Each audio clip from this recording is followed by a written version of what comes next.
Olá, sejam muito bem-vindos e bem-vindas a mais uma aula do projeto Democracia Jovem. Nessa aula vamos entender o que acontece assim que o mandato tem início. Eu sou Priscila Silvério e vou te acompanhar nessa jornada de conhecimento.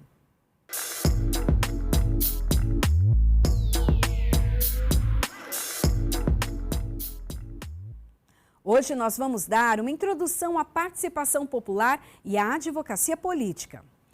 Você tem alguma demanda ou reivindicação social ou política? Se sim, como você pode levar a algum legislador? Para você, o que é uma demanda legítima e como você faria para diferenciar com uma que não é? Quais os cuidados que você precisa ter para formular e apresentar uma demanda, reivindicação ou proposta? E quais estratégias você usaria para defender uma proposta?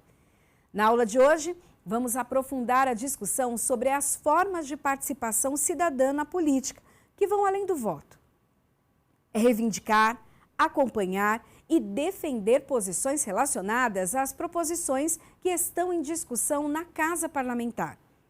Também é um esforço de convencimento sobre a importância de certas matérias e, enfim, é influenciar o processo legislativo por meio da advocacia política. Para aprofundar os conhecimentos dessa aula, acesse as seguintes publicações.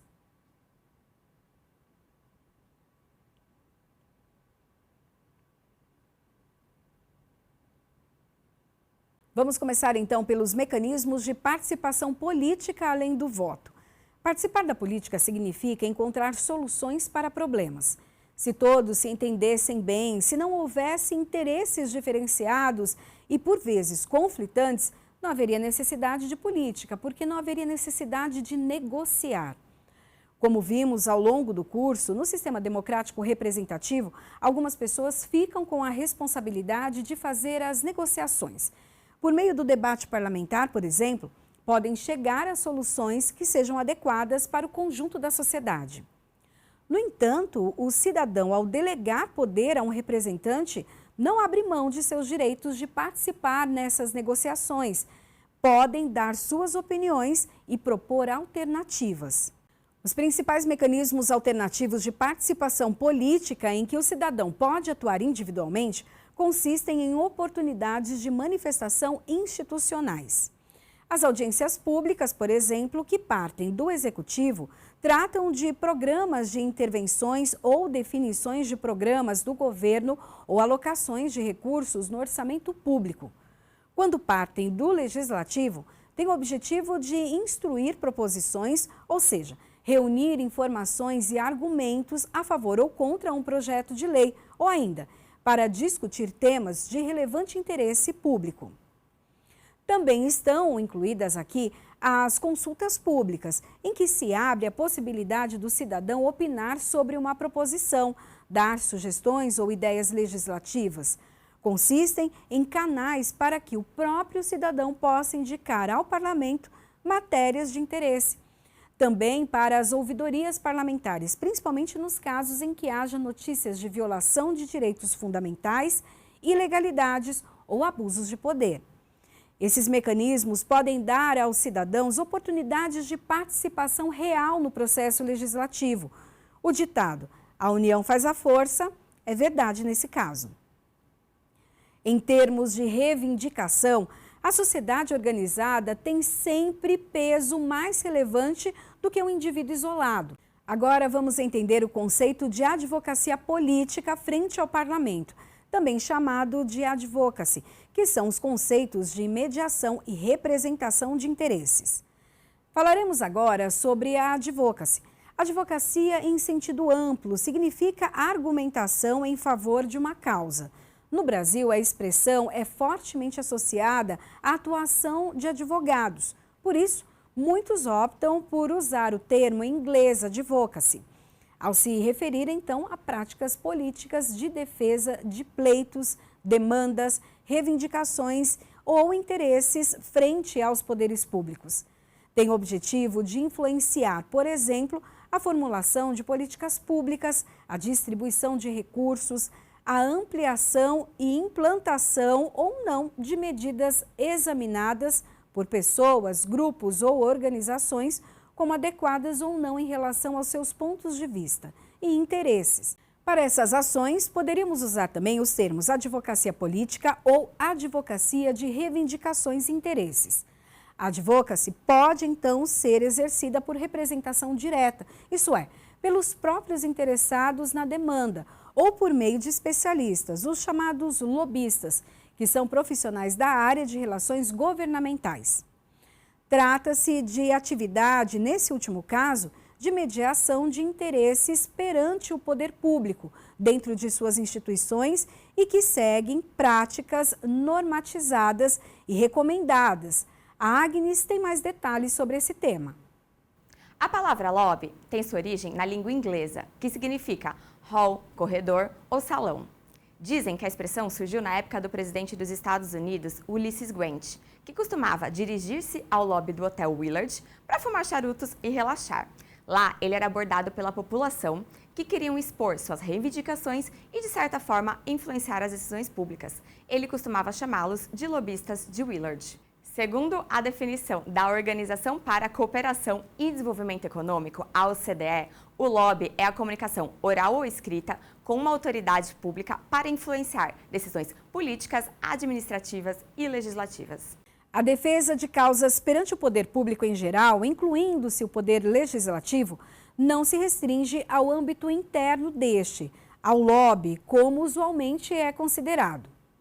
O uso de ferramentas de comunicação como publicações, mobilizações, protestos e manifestações em redes sociais, no sentido de influenciar a opinião pública geral e, em especial, gestores públicos e parlamentares, tem peso significativo na defesa das demandas. No entanto, como visto nas últimas aulas, é sempre importante o cuidado com as tentativas de manipulação que podem acontecer durante tais processos. As demandas devem ser legítimas e suas defesas feitas de forma ética e transparente. Vamos falar agora sobre a caracterização de uma demanda legítima, as boas práticas de reivindicações de direitos e denúncias, de defesa de causas e interesses e de proposições perante o Poder Legislativo. Mas o que é uma demanda ou reivindicação legítima? Bem, não há uma definição rígida sobre essa palavra, mas há alguns parâmetros que devem ser considerados. Por exemplo, quanto ao alcance, uma reivindicação não precisa ser de interesse de toda a sociedade ou mesmo da maioria das pessoas para ter legitimidade, pois pode perfeitamente ser proposta em defesa de direitos minoritários, como já vimos. Mas não será legítima se for pleiteada em função de interesses chamados particularistas, ou seja, que tragam vantagens a pessoas ou grupos muito restritos e sem conexão ao interesse público. Outro critério é a razoabilidade do atendimento à demanda. Há pleitos, solicitações que, em princípio, poderão parecer e mesmo ser, por si, justos, mas cujo atendimento pode não caracterizar como prioritário frente a outras demandas mais urgentes. É preciso levar em conta as capacidades de atuação do poder público e a disponibilidade de recursos. A análise do impacto da reivindicação também é de grande importância. Quais serão os resultados se a demanda for atendida? A quem beneficiará? É uma ação realmente necessária? Haverá consequências negativas em caso de atendimento do pleito? Enfim, é fundamental que a reivindicação tenha base em necessidades justas e relevantes, que possam ser satisfeitas de modo a gerar benefícios reais para todos. Os grupos de pressão são formados por indivíduos que possuem um ou mais objetivos em comum e, de maneira organizada, pressionam o governo para que as suas demandas sejam atendidas. Esses grupos podem ser constituídos por empresários, profissionais de uma mesma área, entidades, instituições, por exemplo. Esses grupos de pressão se utilizam de métodos persuasivos e argumentativos, ou seja, práticas de convencimento que integram as relações governamentais. Os grupos de interesse são formados por pessoas que têm interesses em comum, porém não necessariamente estão organizados, e exigindo que os governantes atendam suas necessidades. A partir do momento que eles começam a agir de forma organizada, tornam-se grupos de pressão. O tema agora é a formulação de pleitos políticos, construção de pautas e estratégias de ação. Na prática, como formular uma reivindicação de modo que ela tenha alcance efetivo de ser atendida? Em primeiro lugar, ela deve ter uma identificação clara e descrever os problemas em termos de sua natureza, abrangência, causas e consequências. É necessário deixar claro também o impacto esperado, quem é afetado e será beneficiado, que distorção ou injustiça será sanada. Em seguida, é preciso identificar o grau de apoio à causa, quem vai participar da demanda e das reivindicações, quem pode ajudar, como a causa pode se tornar visível, como convencer as pessoas de sua legitimidade. Feito isso, a questão é: a quem encaminhar as reivindicações? Ao prefeito, ao vereador, aos deputados, à Defensoria Pública? E, uma vez feita, como evitar que essa demanda seja esquecida?